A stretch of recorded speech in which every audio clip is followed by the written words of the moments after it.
Так, друзья, всем привет! Тема такая сегодня.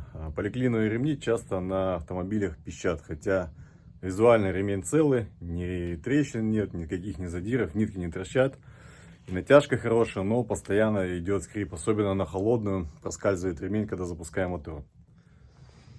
Так, на примере вот Hyundai 2.4, это у нас Sonata NF. Вот два ремня, новые и старые. Если мы посмотрим более внимательно, обратите внимание, ширина каналок на бэушном ремне, ширина каналок на новом.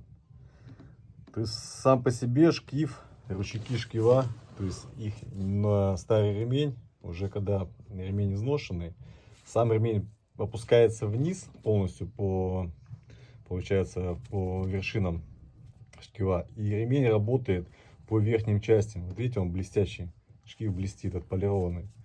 Ремень проскальзывает на холодную, ну на данном автомобиле уже и на горячую как бы такая проблема. Хотя визуально ремень целый, все нормально. Но опять же, обратите внимание, вот так как на новом ремне должны быть зазоры, видите, да? То есть насколько они меньше. И как на бэушном. И как правило, внутри получается борозды, мы видим, что резина блестит. То есть шкивы полируют этот ремень.